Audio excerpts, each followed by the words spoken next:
Et fais un petit entraînement Lily avant quand même pour le An Unearthly Child. Ouais. Unearthly, oh putain, je m'en souviendrai jamais, tu sais. Unearthly, ça. Ouais, c'est pas mal, franchement, c'est bien. Unearthly. Attends, tu sais quoi, je vais l'écrire phonétiquement en fait. Oui, c'est Unearthly. Unearthly. Child. Unearthly. Comme ça. Oula. Attends. Ah, j'adore. Oula. Hein, c'est ça, c'est Anne. Unearthly child. Unearthly. Ah voilà, regarde, tu vois, phonétiquement, parfait. Just open the doors, Dr. Foreman. Eh? Doctor Who? What are you talking about?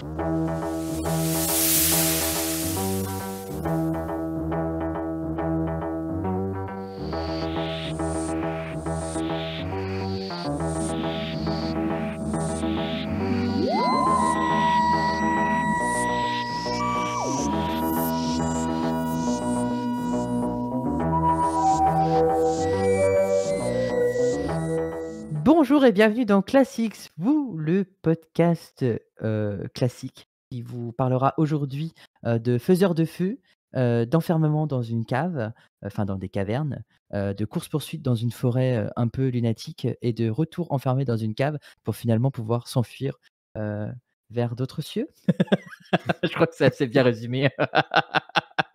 Voilà, c'était la fin de cet épisode. Tu t'es embêté à faire un beau résumé alors que celui-là, ça suffisait très bien. Exactement. Bon, ben, comme vous l'aurez entendu, aujourd'hui, nous sommes accompagnés de deux copilotes incroyables du nom de Lily Coucou. et Falca. Hello. Ça va? Tous les deux? Ouais. Bon, ça va et toi? Moi, ça va. Bien remis du premier enregistrement? Oui. Difficilement, hein. Oh. Non, mais ça va, là, maintenant, on va rentrer dans le vif du sujet. On attaque la première histoire de notre longue série qui va se terminer en 86. Non, on va faire le téléfilm 96, sans oublier, bien évidemment, tout ce qu'il y a à côté. C'est-à-dire qu'on va aussi faire sans doute des épisodes hors sujet dans Classics Who qui vont parler des téléfilms, par exemple, avec Peter Cushing, parce que ce serait intéressant aussi d'aller montrer aux gens qu'il existe autre chose. Et puis, bien évidemment, on ne pourra pas faire ça sans parler de The Curse of Fatal Death aussi, à un moment venu. Ouais. Le meilleur. Voilà. Bon, est-ce que vous êtes prêts à attaquer pour ce nouvel épisode de Classics Who? Ouais, je suis prête à parler anglais. C'est Lily qui va nous présenter de quoi qu'on parle aujourd'hui. Alors, le titre de l'histoire, An Unearthly Child, ou 100 000 BC, qui veut dire 100 000 avant Jésus-Christ. Donc, c'est un épisode qui a été créé en 1963 par les scénaristes Anthony Coburn et C.E. Weber. Les compagnons et le docteur, donc on retrouve le premier docteur, donc William Hartnell, Suzanne Foreman dans le rôle de Carolyn Ford. Non, c'est l'inverse. C'est Suzanne. Ah merde, C'est Carolyn Ford dans le rôle de Suzanne Foreman. Ah mais décidément, celle-ci, elle passera pas, quoi. Ah, j'adore. Ah, j'adore.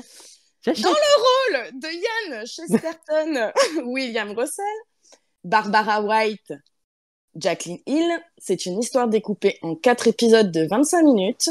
Donc, An Unearthly Child, The Cave of Skull, ouais.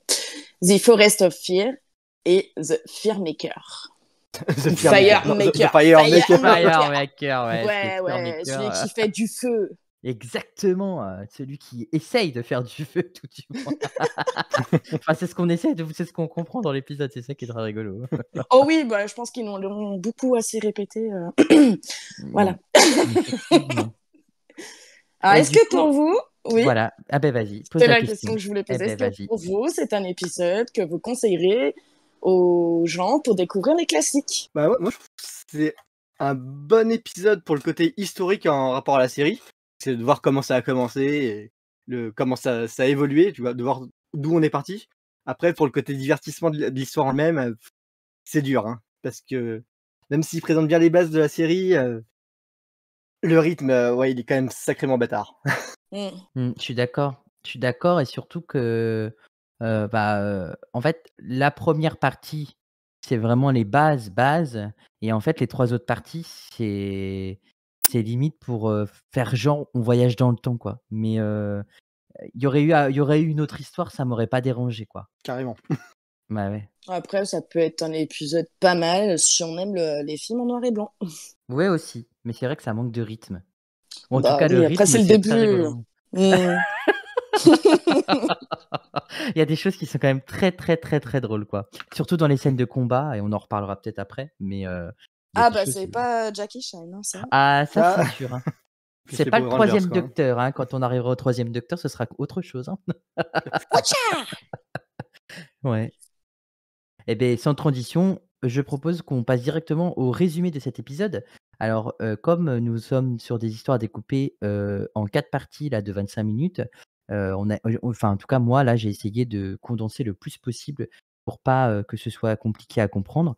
Mais c'est vrai que pour les autres histoires, on verra comment on fait pour les histoires en 12 parties. Peut-être qu'on fera des épisodes scindés en deux. Je pense notamment à celle le fameux épisode de Dalek Master Plan, qui je pense on fera 6 parties, parce que sinon le résumé peut durer 3 heures, quoi. You need my knowledge and ability to apply it, and then you need my experience to gain the fullest results. Results? Eh bien, c'est parti. Donc nous avons un policier qui passe devant la porte d'une décharge où se trouve une cabine de police téléphonique des années 60. À Cold Hill School, Suzanne Foreman est une très bonne élève, mais une élève très intrigante. Ses professeurs Ian Chesterton et Barbara Wright s'inquiètent pour son avenir, et ils décident alors, à la fin de la journée, de la suivre jusque chez elle. Et il se trouve que chez elle, c'est la fameuse décharge, et intrigués, les deux professeurs décident de la suivre, mais ne trouvent que cette fameuse boîte bleue à l'intérieur qui semblerait être en vie. Ils essayent alors de trouver Suzanne, mais un vieux monsieur sympathique en somme lui fait aussi son entrée dans la décharge. Le vieux monsieur découvre leur présence, et au moment où il insérait ou non, c'est même pas une clé, on a l'impression qu'il éclaire en fait la serrure dans la boîte bleue, s'ensuit un échange au sujet de Suzanne qui finit par ouvrir les portes de la boîte de l'intérieur et qui demande si c'est son grand-père qui est là. Ah oui, j'ai oublié de préciser que Yann et Barbara sont sortis de leur cachette entre-temps. À la vue de ça, Barbara et Yann entrent dans la boîte qui est plus grande à l'intérieur qu'à l'extérieur. Oh là là! Le vieux monsieur n'est d'autre que le grand-père de Suzanne, que l'on connaît sous le nom de Docteur Foreman, hein, Docteur Who? Pardon. Suzanne nous informe qu'ils sont dans le TARDIS, une machine spatio-temporelle qui peut voyager dans le temps et l'espace. Yann et Barbara n'y croient pas. Le docteur ne veut pas les laisser partir, alors il fait décoller la machine et le TARDIS atterrit dans un désert où une ombre plane juste devant. Donc là, c'est la fin de la première partie et c'est aussi ce qu'on avait vu globalement, grossièrement dans le pilote. Et là, nous arrivons dans la partie inédite. C'est un homme des cavernes. L'ombre, en fait, qui se projette. Hein. Non loin de là, non loin de loin, j'ai écrit, mais c'est non loin de là. Dans une caverne. Non, loin de loin. Non, je vois un homme de caverne.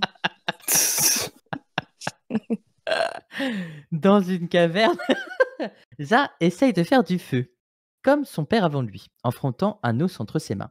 Une vieille dame n'a pas l'air d'accord, surtout que Cal, un nouvel arrivant, lui fait concurrence en apportant la nourriture pour le clan. Dans le TARDIS, Barbara et Yann se réveillent, le voyage a été éprouvant, ils ne croient toujours pas que le TARDIS a bougé. Pour prouver le contraire, le docteur fait par faire des analyses.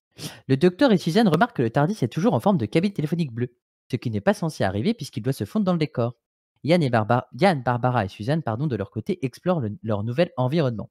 Le docteur sort une pipe, fait craquer une allumette et se fait kidnapper. De retour à la caverne, Cal porte le docteur sur son épaule, il le pose sur un gros caillou et un combat de coq survient entre Cal et Za sur celui qui fera du feu et sur qui deviendra le chef du clan. I am the leader. Le docteur se réveille enfin, il promet de leur faire du feu mais n'a plus ses allumettes sur lui. Cal veut donc le tuer, mais Suzanne, Yann et Barbara arrivent à temps pour le sauver. Ils se font enfermer dans la caverne au crâne, la vieille dame aurait préféré qu'il meure. C'est la nuit, tout le monde dort, excepté la vieille dame qui vole le couteau de Za. Dans la caverne au crâne, nos protagonistes essayent de se libérer de leur lien. La vieille dame se fait repérer par la femme de Za. Elle est entrée dans la grotte au crâne par une entrée dérobée et libère nos 4 comparses, grâce au couteau.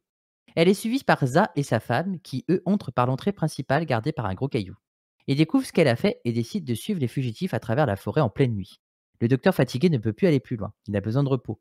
Il y a plein de bruits étranges dans la forêt et plein d'animaux flippants pour Barbara qui panique. Ah, elle crie beaucoup.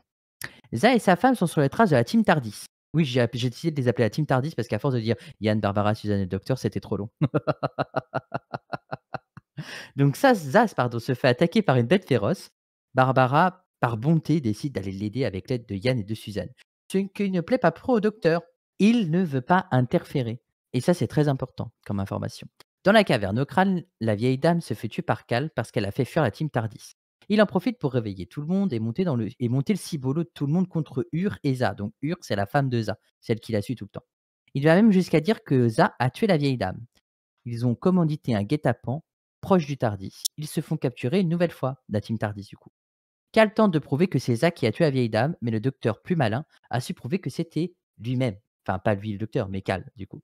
Alors tout le monde lui jette des cailloux pour le chasser. Tout ça grâce au docteur. La team Tardis se refait enfermer dans la caverne au crâne. Ils essayent de faire du feu avec les moyens du bord. Za arrive au même moment. Grâce à Yann, il sait maintenant faire feu. Enfin, faire du feu, parce que faire feu, c'est tirer et c'est pas la même chose. Cal est de retour. Il pénètre dans la caverne au crâne. C'est alors que le combat final a lieu. Et c'est un combat final mortel, puisque Cal meurt. Dans la caverne d'à côté, une révolte se fait entendre. Finalement, Za leur montre qu'il a le feu. Il est officiellement le chef du clan, mais personne ne veut laisser partir la team Tardis. Suzanne a alors une idée, et grâce au feu et au crâne dans la caverne, ils vont leur faire croire qu'ils ont été consumés par le feu. Cette combine leur permet de s'enfuir, poursuivis par le clan qui ont compris la supercherie, et ils sont munis de torches en pleine nuit. La team Tardis a finalement rejoint leur Tardis, et le docteur ne tarde pas à le refaire décoller, disparaissant aux yeux de la tribu médusée. Yann et Barbara espèrent que le docteur les ramène chez eux, mais ils atterrissent au beau milieu d'une forêt. Le docteur demande à Suzanne comment est le compteur de radiation juste en face. Elle lui répond que tout est normal. Oh, it's normal, grandfather. Sauf que l'aiguille se dirige vers le maximum de radiation et se met à clignoter. Fin de l'histoire. Est-ce que vous avez des choses à rajouter? Est-ce que j'ai oublié des choses ou... C'est c'est vrai que ça gueule dans cette histoire, hein, ça gueule. Ça gueule beaucoup et c'est le début où Suzanne hurle grandfather, quoi. Enfin, je me souvenais plus que c'était aussitôt en fait dans la série, mais si en fait. Well, anyway, the journey's finished.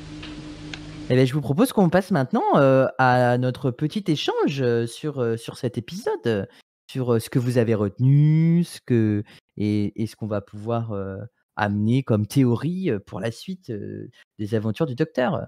Alors moi déjà, je tenais à dire que il y a beaucoup, beaucoup de similitudes entre la première partie et le pilote, mais on sent que le rythme, en tout cas les deux rythmes sont différents, mais qui est bien mieux géré dans l'épisode final en fait, qui a été diffusé à l'écran. Ouais, clairement, et on sent que les acteurs ont maintenant l'habitude de jouer ensemble, quoi. Ouais, c'est ça, parce Yeah. qu'ils ont, comme on a appris l'épisode d'avant, ils ont fait plusieurs pilotes, donc on sent ils sont beaucoup plus liés en fait. On sent qu'il y a une meilleure complicité quoi, comparé à. Oui. Ils sont moins hésitants, ça fait moins théâtral, quoi. Ouais, c'est ça. Ça fait plus série télé quoi. Exactement. C'est ça. Et ça, c'est trop bien.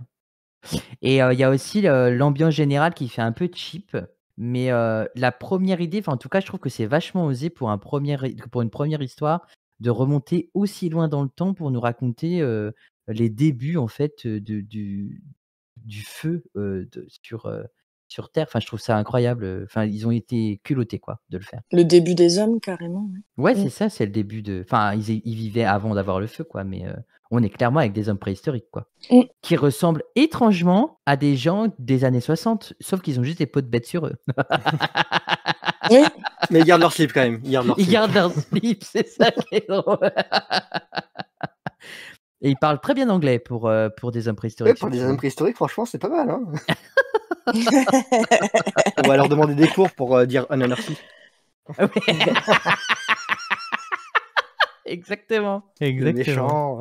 C'est vrai que ça aurait été marrant en fait que avant que le Tardis soit, on va dire, comment on dit, se pose, enfin je veux dire, soit vraiment au cœur de l'action, enfin tout ça, qu'il n'y ait pas de traduction encore du Tardis. Ça aurait été drôle dans les débuts de juste avoir de wow, ouais, ça aurait été vraiment plus sympa quoi.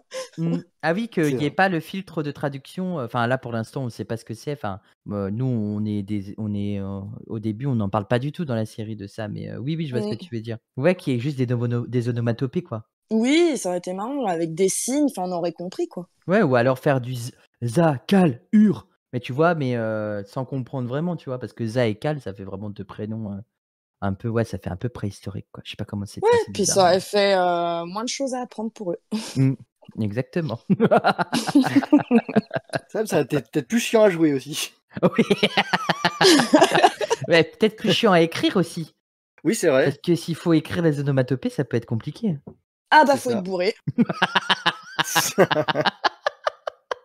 C'est vrai. T'as raison. Sauver un scénariste de Doctor Who, donner leur un shot. Exactement.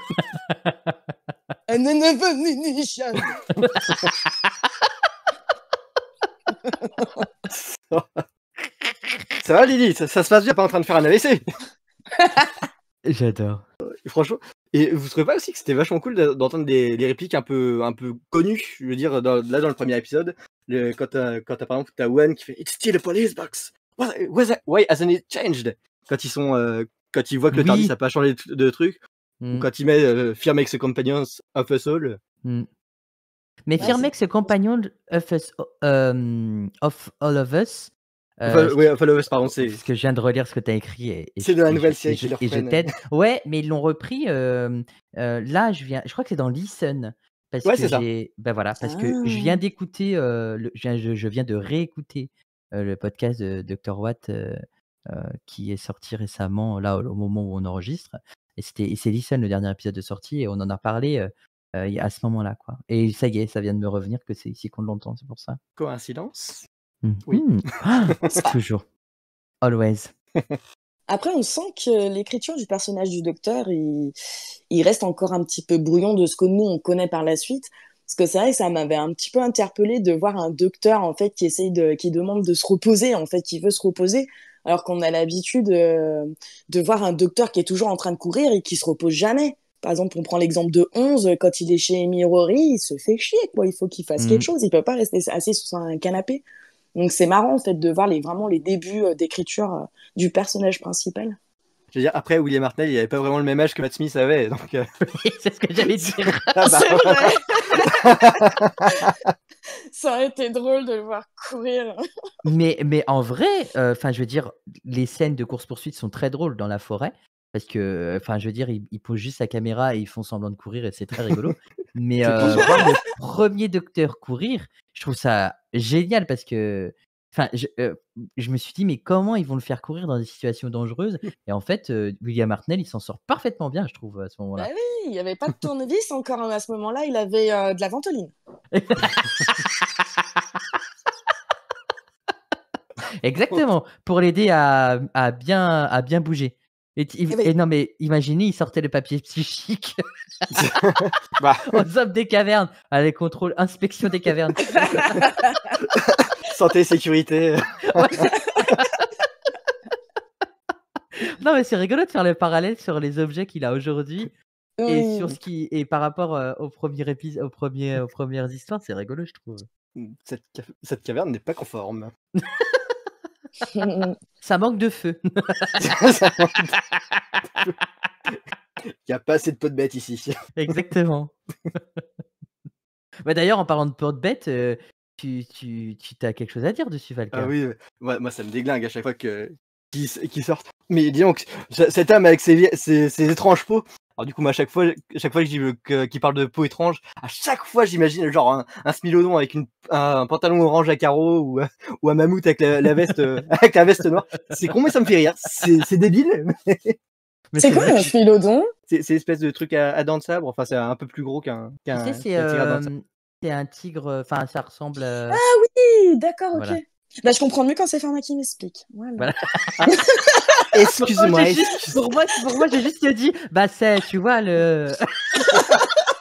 C'était beaucoup plus clair. C'était beaucoup plus clair. c'est ça, quoi, tu vois. Ah, Non, mais Ok, je pensais ouais, à je l'âge de vois. glace. Je pensais à l'âge de glace. Oui, Oui, je voilà, me c'est suis ça. dit, Plus du nom du mais personnage, j'ai c'est vu pour cette ça. image-là, en fait, quand je... Diego. Diego, C'est vrai, voilà. c'est Diego? Ok. Oui. Ah, bon, quand vous saurez la prochaine fois si Lily a besoin de répondre, vous faites: «Mais c'est» tu vois? Et là, elle a l'image en tête après. Voilà, c'est nickel. Que si c'est du Disney, hein, sinon ça marche pas. Oui, c'est vrai. Ah. Alors, je trouve qu'on est plongé quand même pas mal dans l'ambiance et dans l'époque de la préhistoire. Même franchement, si j'aurais quand même préféré que les personnages, comme tu le disais un peu plus haut, que les personnages historiques ressemblent davantage à des hommes des cavernes, notamment au niveau du visage, quoi. Parce que je pense pas qu'ils ressemblaient à ça à cette époque-là. Là, c'est vrai qu'on a vraiment l'impression que c'est Jean-Pierre, mon voisin d'en face, en fait, qui a mis une peau de bête pour aller à une soirée dansante, quoi. Bon, on va dire D'enfante, que pas uniquement. on va dire que Ça est vachement bien rasé pour un homme des cavernes, je trouve. Hein. Ouais. Je veux dire, il est rasé de très très près, quoi. Hein. Je sais pas où est-ce qu'il trouve son aftershave dans l'ère préhistorique, mais il est vachement bien rasé, quoi. Il doit taguer des cailloux. Ah, je pense. C'est ça que je trouve rigolo. Puis d'ailleurs, Zach, vous avez pas galéré vous avec Zaka, le fait de retrouver qui était qui au début. Enfin, moi, je sais que mes premiers visionnages, j'ai eu un peu de mal. Hein. Oui, pareil. Ouais, parce qu'en fait, ils interprètent comme s'ils interprétaient le même rôle, mais pas avec le même prénom. C'est ça, en fait. Et vu qu'ils ont un peu des charismes un peu relatifs, je trouve que c'est. Non, mais la façon dont ils le jouent, je trouvais les premiers visionnages, pour moi, c'était pas évident de savoir qui était qui. Hein. Ouais, c'était difficile. Quand ils étaient dans la même pièce et qu'ils se battaient, enfin, je veux dire, on n'arrive pas à comprendre. Après, quand ils étaient chacun de leur côté, on comprenait on comprenait mieux. Mais c'est vrai que dans la deuxième partie, quand ils se battent pour dire c'est moi qui l'ai amené, il va me donner le feu, non, c'est pas toi qui vas avoir le feu, c'est moi qui vais l'avoir. Enfin, ta gueule. C'est ça. Et puis aussi, ce qui était cool dans l'histoire, c'était qu'il y avait, pour moi, hein, vous me donnez votre avis, mais c'était qu'il y avait plusieurs thèmes qui étaient abordés. Alors, bon, il y avait tellement de thèmes que c'était un peu le bordel et que le rythme du camp pâtissait. Mais genre, première histoire, il parle déjà de religion, de lutte de pouvoir, d'avancée technologique, et t'as une partie enquête. Oui. Je trouve ça formidable pour un truc qui parle d'homme de Cro-Magnon, quoi. Ouais, c'est vrai. C'est en fait, il y a vraiment ce côté où ils veulent qu'il y ait quelque chose d'intriguant pour qu'on puisse continuer à regarder la suite de l'épisode, parce qu'il y a toujours des cliffhangers complètement éclatés au sol, hein, je tiens à le dire quand même, parce que le premier cliffhanger après l'épisode 2, c'est quand même un crâne fendu, quoi. Ouh, super. Mais ouais, non, c'est vrai que c'est en fait, on sent vraiment qu'ils se cherchent dans cette première histoire, hein. Dans ce premier épisode, ils se cherchent vraiment à savoir comment on fait pour donner la réplique aux 4 personnages principaux. C'est ça le truc. C'est qu'il y a 4 personnages principaux et il faut donner la réplique à tout le monde, quoi. Même des fois, Suzanne, quand elle interagit, enfin, je me dis, mais ça sert à rien qu'elle parle, mais c'est juste pour la faire parler, en fait. Ce que je voulais dire, oui, c'est que dans cet arc narratif... Attendez, je crois qu'il y a un camion poubelle qui va passer. Ah mince. Non, c'est bon. C'est bon. Alors, ce que je voulais dire par rapport à cet arc narratif, c'est que on saisit de suite le rôle de chaque personnage principal. Par exemple, le docteur est celui qui solutionne, celui qui trouve toujours la solution à tout, voilà, qui est raisonné, qui est réfléchi, qui est intelligent. Les compagnons, par contre, eux, ce sont les aidants. Donc, les aidants, soit du docteur, soit des autres personnages secondaires dans la quête principale. Donc là, notamment, s'enfuir et trouver le feu, enfin, faire du feu.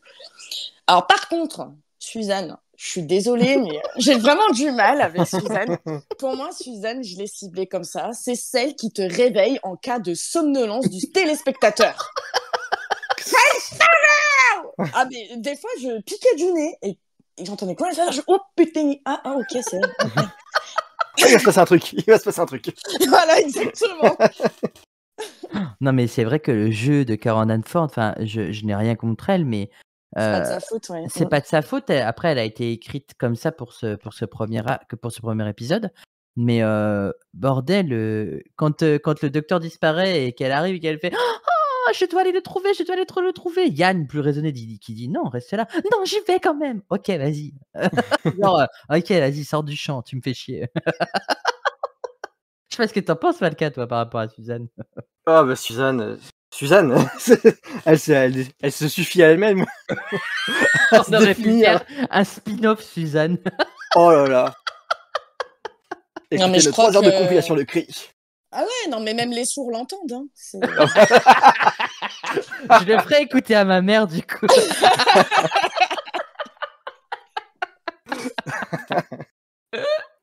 Mon Dieu. Pardon. Comment tu veux faire une transition avec ça? Bah oui, c'est compliqué. Là, Bah, on celle-là, parlait c'est de chaud. Suzanne. On parlait de Suzanne, d'ailleurs, Falca. Si, écoute, Oui. Suzanne, on pourrait peut-être la qualifier qu'on appelle ça.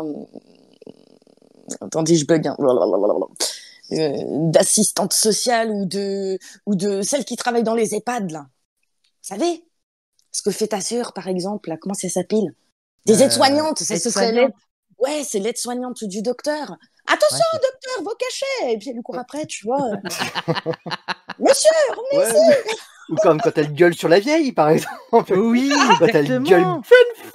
Quand elle- Oh non! Alors que Ouais. la petite vieille qui arrive comme ça derrière les buissons et qui essaye d'être discrète. Ah, oh, j'étais caché pour vous libérer. Et t'as l'autre qui gueule.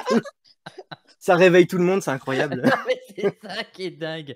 Mais il y a une autre scène aussi, je sais pas si on en parle, mais où au moment donné, il y a Barbara, elle se met à hurler parce qu'elle a un sanglier, enfin, je sais pas si c'est un sanglier, mais en tout cas, ça ressemble à une tête de sanglier en noir et blanc, on comprend pas très bien, qui est mort et elle tombe et elle le voit devant ses yeux et elle hurle à la mort. Et c'est comme ça que Za arrive à la retrouver et qui se fait attaquer par la bête.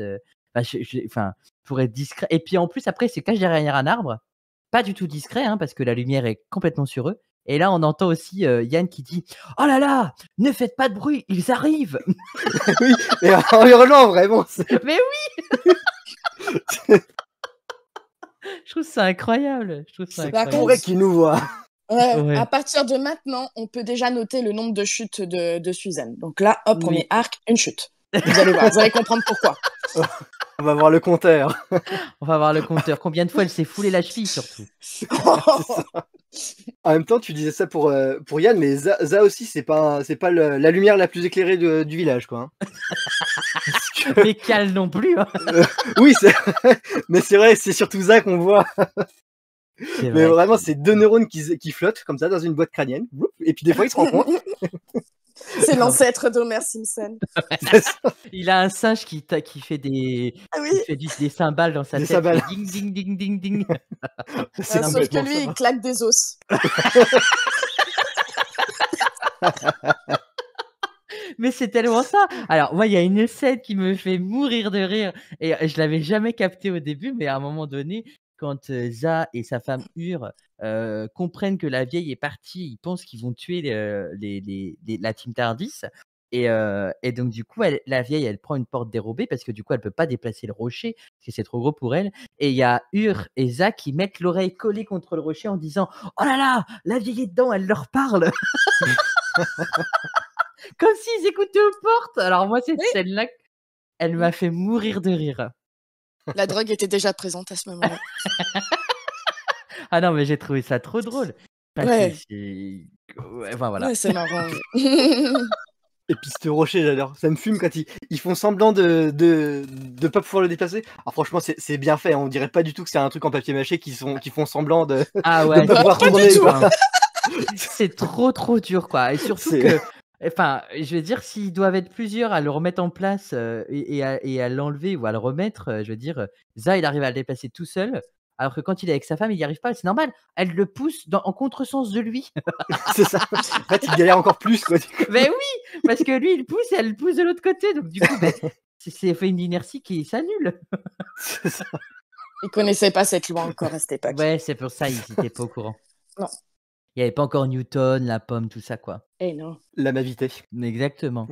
Par contre, je trouve qu'il y a un parallèle très intéressant et je ne sais pas si c'est fait exprès de la part des scénaristes, mais dans la troisième partie de l'histoire, il y a Yann qui décide de prendre les rênes un peu du truc, quoi. Ils sont fugitifs, il faut qu'ils essayent de retrouver le Tardis. Et on voit que le docteur, il n'arrête pas de le contredire en lui disant que c'est pas lui le chef. You are not the leader, il lui dit.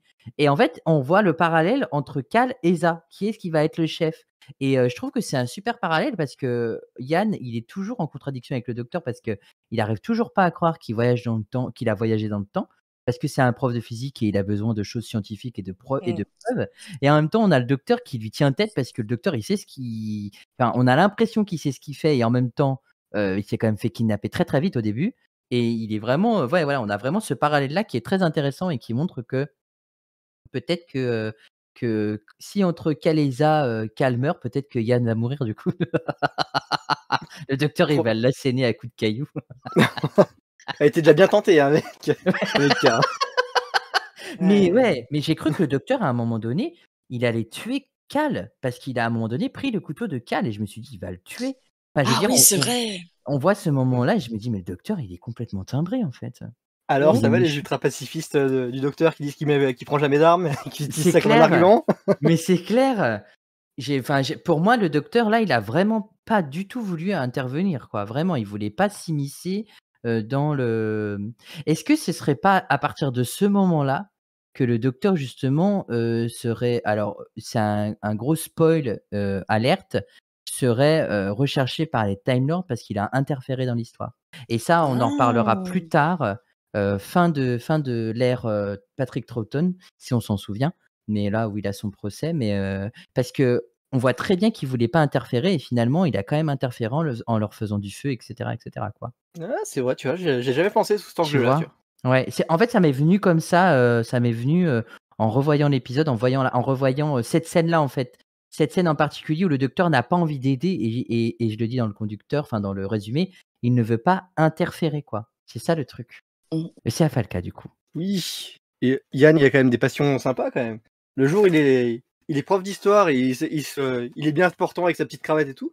Puis la nuit, dans ses heures libres, il s'amuse à lapider des SDF, c'est sympa. Ça montre que l'un est pas incompatible avec l'autre, quoi. C'est Mais cool. jamais, surtout en 63, tu vois? Ah putain, surtout en 63. Ah, mais quand il y repense, c'est quand même barbare cet épisode, mine de rien. Ah, il est très Ouais, barbare, Alors, hein. est-ce que ça s'est assagi après, c'est devenu un peu plus fantasy, science-fiction, parce que ça avait eu la cote auprès des enfants? Parce que c'est vrai que dans un premier abord, quand on regarde l'épisode, ça fait vraiment science-fiction, mais pas pour gosses, quoi. Peut-être plus pour public averti. ouais, Bah, en c'est vrai, surtout une première histoire où on est vraiment dans le passé et je veux dire, c'est juste une histoire, où on va faire du feu, en fait. Donc alors, c'est pour moi une histoire qui est assez longue dans la mise en scène. Toute l'histoire autour du feu qui tourne en rond, c'est un sujet qui peut être intéressant, mais je pense qu'il n'aurait pas forcément mérité un tel traitement et c'est vrai que comparé à ce qu'on a après, c'est complètement différent, mais ouais, c'est très barbare, ouais, tu as quand même raison. Après, avec One, c'est assez barbare quand même. Je trouve qu'il y a vraiment avec l'apparition de 2 où ça. Alors, c'est spoiler alert encore une fois. C'est un peu plus soft, quoi. Ouais, mais on en reparlera quand on arrivera avec 2 du coup. Voilà. Oui, bah pour juste rebondir sur ce que j'ai dit juste avant, que c'était barbare. Dans cet épisode, il y a quand même, enfin, quand je dis beaucoup de morts, il y a quand même 2 morts dans cette première histoire. Donc, ouais, c'est assez trash quand même. Ce qui nous montre que Doctor Who, bah, en fait, c'est pas seulement fait de merveilles et que les futures aventures risquent d'être plus compliquées les unes que les autres. Après, c'était pas mal dans le sens où le mélange fiction et réalité fonctionne plutôt bien pour l'époque. C'est vrai. C'est vrai qu'il y a vraiment un côté où, en fait, c'est pour ça que je trouve ça osé comme épisode de premier abord, en fait, de voyager dans le passé comme ça, aussi loin, juste à la découverte du feu et je trouve ça génial de se dire que, la team TARDIS, en tout cas le docteur, a encore joué un atout majeur, dans l'avancée de l'humanité en règle générale, quoi. C'est ça que je trouve, rigolo et puis le fait qu'ils disent aussi à Zach que tout le monde, peut faire du feu à leur époque, et Suzanne qui se retourne vers Yann et qui lui dit: «Ah ben j'espère qu'il va pas demander à grand-père qui peut le prouver, hein!» Quelle connasse! Tu vois, je la trouve je sais pas pourquoi elle dit ça, tu vois? Au pire, le docteur et ben il fera ce qu'il peut pour faire un feu si jamais on lui demande, quoi. Enfin, je sais pas, je trouve ça, elle est déjà insupportable, en fait. C'est ça. Et pourtant, moi, je la trouve géniale comme personnage. Enfin, je veux dire, elle a beaucoup de il y a elle aurait pu être mieux approfondie, quoi. Mais là, on sent déjà qu'entre la partie 1 et les 3 autres parties, on a l'impression de découvrir une autre Suzanne, en fait. Moins intelligente, enfin, quoique c'est elle qui trouve la solution pour les faire sortir de la cave, enfin de la caverne, mais ouais. Et il y a un point très important aussi. Yann aurait pu faire koh. Le mec, il s'est allumé un feu comme Jaja, quoi. Yeah, yeah, yeah, yeah, yeah, yeah. Non, mais vraiment, le mec, il aurait carrément pu faire koh, quoi. Ah, J'avoue. puis rien à voir avec Doctor Who, mais vous savez, la petite musique de koh alors je saurais plus la faire. Eh ben, vous savez que la première fois que ça a été utilisé, c'était dans un épisode de Buffy. Mais non. Si, Ah, si. ok. À chaque fois que je vois cet épisode des hyènes, là, eh ben, il y a la musique de koh. Je fais, ah, les bâtards.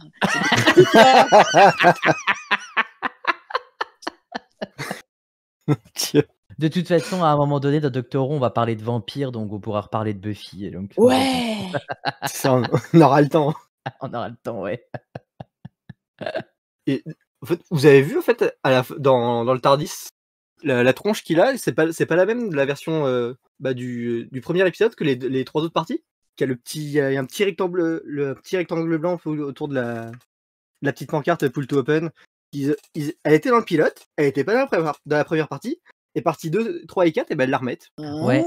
Et je crois qu'il y a l'info dans les petits potins dans la partie d'après que tu vas dire. Ah. Je crois qu'il y a l'info, il y a l'info comme quoi, bon, je le dis là, même si tu le redis, au pire, c'est pas grave, mais en gros, ils ont fait en sorte que le Tardis soit plus comme s'il était plus usé en fait, parce qu'il faisait beaucoup trop neuf dans les 2 premières parties. Donc D'accord. ils ont fait en sorte qu'il soit un peu plus patiné, tu vois, un peu plus usé, donc ils ont modifié des trucs dessus entre-temps, c'est pour ça.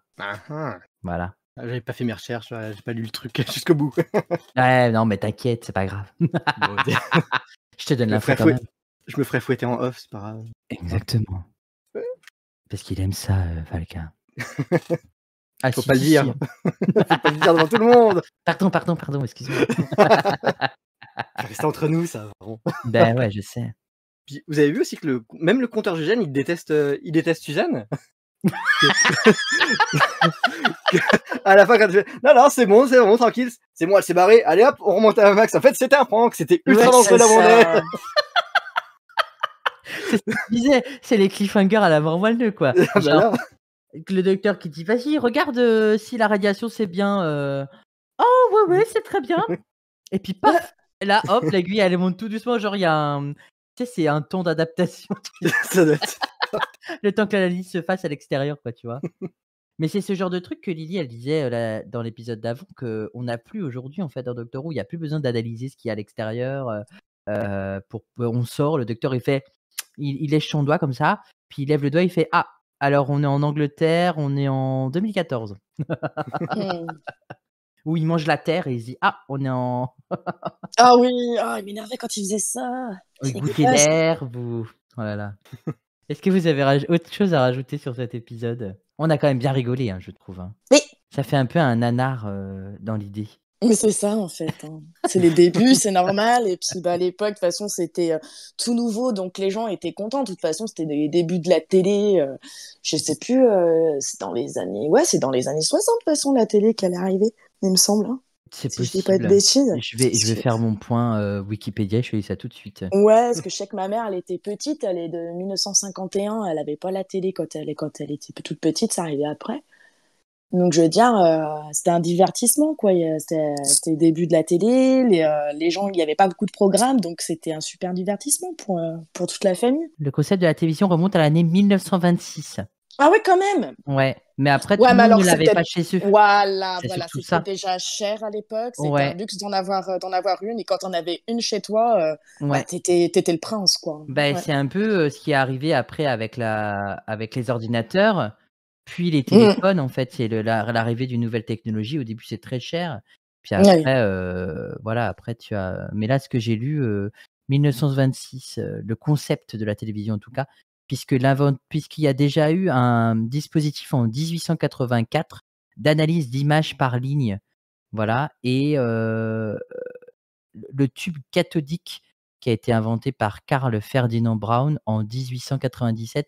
Donc déjà dans les années 1800, il tentait de faire des choses pour pouvoir avoir une image dans une télé. Mais le docteur, il en parle de ça d'ailleurs, à un moment donné dans la première partie.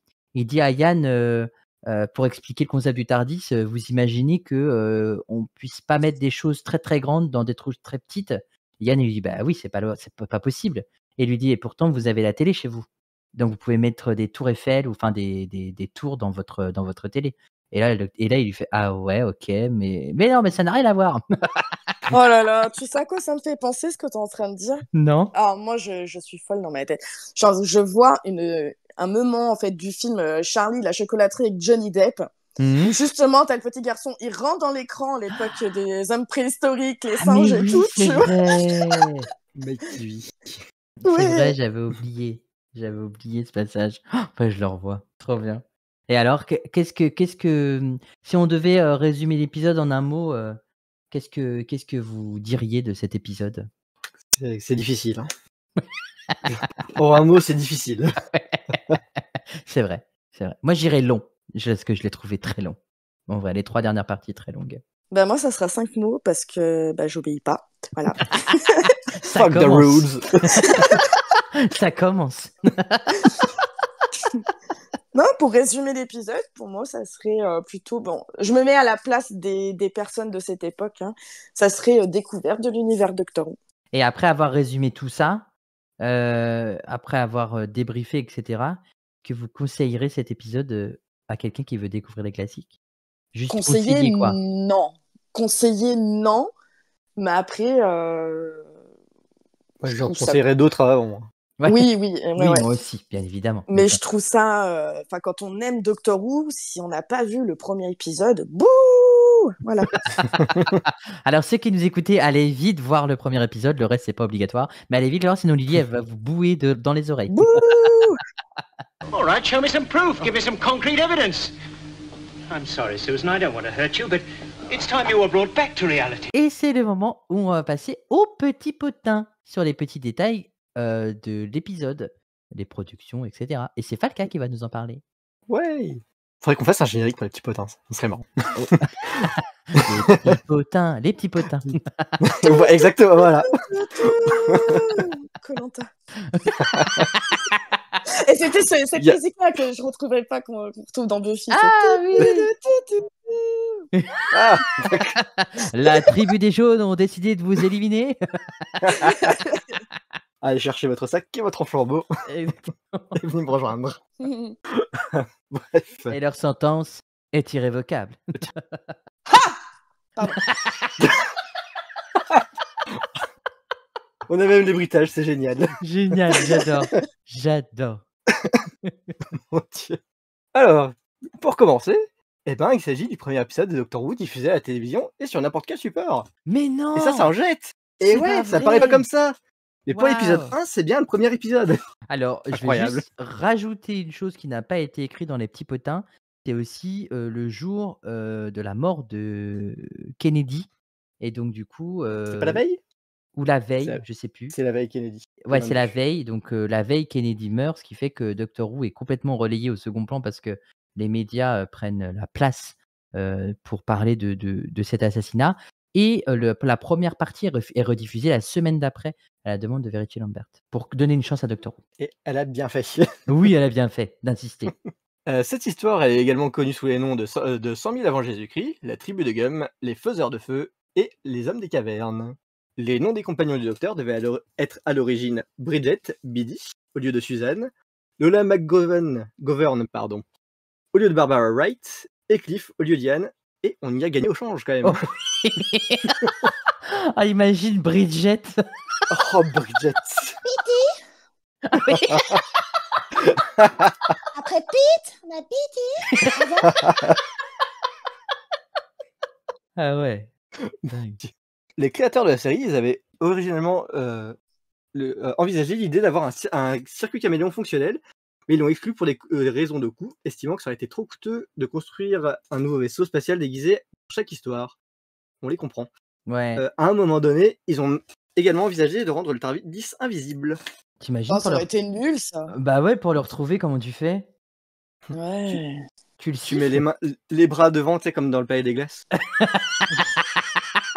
Le palais du Tardis. C'est ça. Mais vous auriez aimé le voir comment, le Tardis? Moi, j'aurais bien aimé un gros escargot. Ah ouais. Mais je pense que s'il aurait été Ah, alors ça, c'est un truc qu'on pourra faire dans les prochains épisodes, c'est deviner comment le Tardis aurait pu être. s'il Ah, avait été changé. Moi, je pense que là, ça aurait été un gros caillou, tout simplement. Ouais. En ouais, papier ou une mâché, bien grotte. évidemment. Oui, Ou une grotte. évidemment. Euh, Mais ouais, faut qu'on y pense pour l'épisode d'après. Ouais, t'inquiète pas. Format, il a des idées, il va les mettre sur papier. Ok, je vois. Alors, les os de la grotte des crânes étaient de vrais os provenant d'un abattoir et étaient très désagréables à sentir sous les lumières chaudes du studio. Horrible, horrible. Ah, mais alors attends, des os. Mais la grotte des crânes, c'était des vrais crânes? Ou c'était Bah, juste des os Non, non, des c'était vraies des personnes vrais. sacrifiées. Non, je pense qu'il parle des os, des fémurs et tout ça. Ouais, Je pense Oui, pas bah qu'il oui, parle je des me crânes. Je pense pas c'était qu'il parle des crânes. des os d'animaux, on est Ah oui, oui, d'accord. oui. Ah oui, oui, oui, bien évidemment. Abattoir, ouais, d'accord, t'imagines. Les mauvais employés Oui, de la oui. BBC, hop là. Voilà. Bah 3% de perte, hein, ils ont le droit. Hein. Ah bah oui, hein. C'est ça. Non, mais c'est ceux qui ont critiqué la série au début. Sidney Newman et Valerie Lambert, ils les avaient à l'œil. Mmh. Wow, vous allez Et quand eux, même ils venir l'ont eu à passer un l'odeur. coup. Exactement, ils l'ont eu à l'odeur, exactement. Par contre, ça devait sentir. Non, ça devait être horrible. Hein. Ah, ça doit Mmh. être un délire pour toi.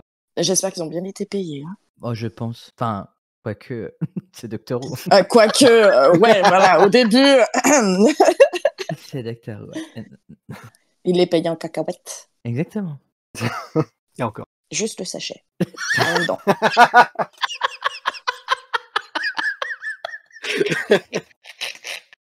Ah, mon Dieu.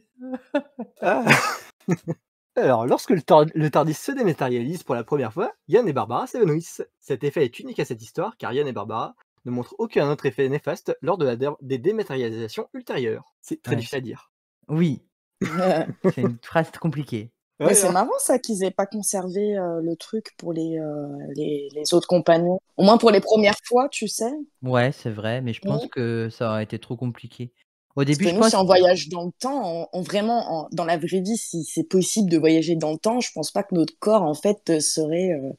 Enfin, on ramasserait, quoi. Enfin, il y aurait quelque chose, sûrement. Ouais, c'est possible. Comme un mal de mer, mal de terre, enfin, tout Mal ça, de, quoi. mal de temps, mal de temps. Mal de temps. Selon Carol Hanford, même moi je vais galère aussi à le dire, hein, c'est incroyable. T'as vu, Alors t'as envie de dire Anne Frank tout le temps. C'est chaud. Je vais pas le dire, je voulais pas le dire non plus, je voulais pas montrer que j'étais contaminé aussi.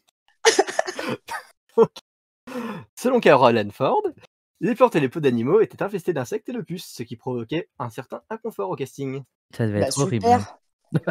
super. Ouais, enfin, les odeurs et les démangeaisons, ça devait être cool. Ah ouais, Attendez, ça Ils devait ont être sympa. tous Hein. acheté de l'antipoux après. Ouais, exactement. Bah, il fallait être dans le thème. Hein. Ouais, mais bon, comment dire, ils auraient pu quand même, je sais pas, laver tout ça, enfin, je sais pas, mettre du produit, non. Allez, on vous les fout infestés d'insectes et de puces, ça vous met dans l'ambiance. Pourquoi t'as Je fait pense une voix que de forain? Bah, justement, c'est pour mettre dans l'ambiance. Mais je pense que c'est surtout à cause des projecteurs, en fait, que ça a chauffé, ça a dû chauffer tout ça, quoi. C'est pour ça. Parce qu'ils ont amené de vraies plantes, de vrais arbres, en fait. Ouais.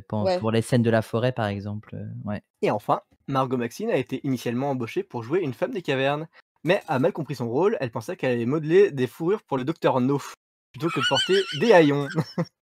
Lorsqu'elle a appris qu'elle allait se faire noircir certaines dents, elle a quitté le plateau en trombe et n'est jamais revenue.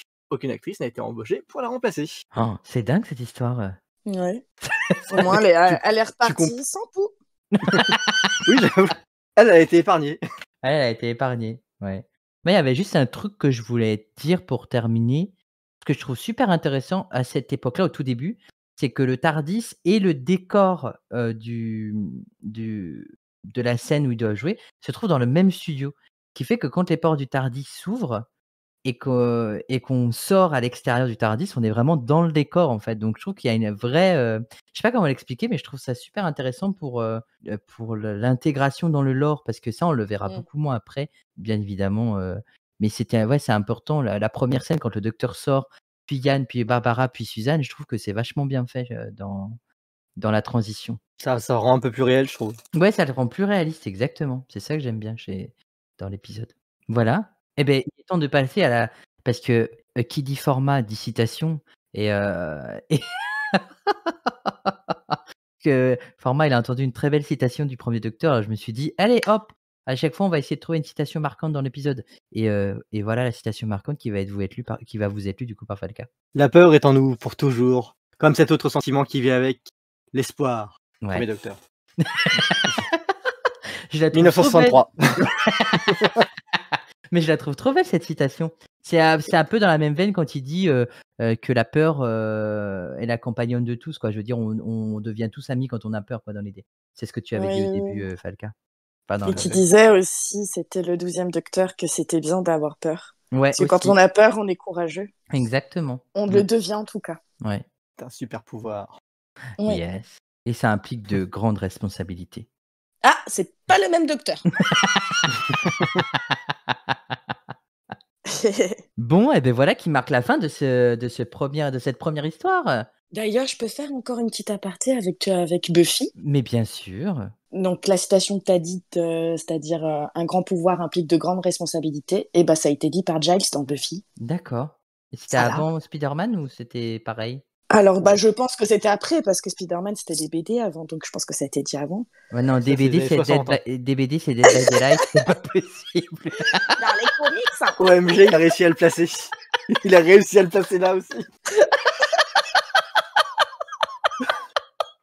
Sauf que là, ils se font pas accrocher, ils se font lapider. Oh mon dieu. Pardon, j'étais obligée, c'est tellement tendu une perche. Titre. Et un crochet. Exact. Il est temps de terminer cet épisode ici. Merci de nous avoir écoutés jusqu'au bout. Vous pouvez bien évidemment nous retrouver sur les réseaux comme Instagram et puis nous écouter aussi sur YouTube, Spotify, tout ça. N'hésitez pas à partager le podcast et à nous faire des retours. Et puis moi, bien évidemment, vous pouvez me retrouver chez Dr. Watt et vous pouvez écouter les Gallifrey Academy qui sont déjà sortis. Eh bien, on se dit à très vite pour la suite des aventures du Docteur qui va rencontrer l'ennemi le plus emblématique du monde de la série, les Daleks. Oh. Bye bye. Ciao, ciao.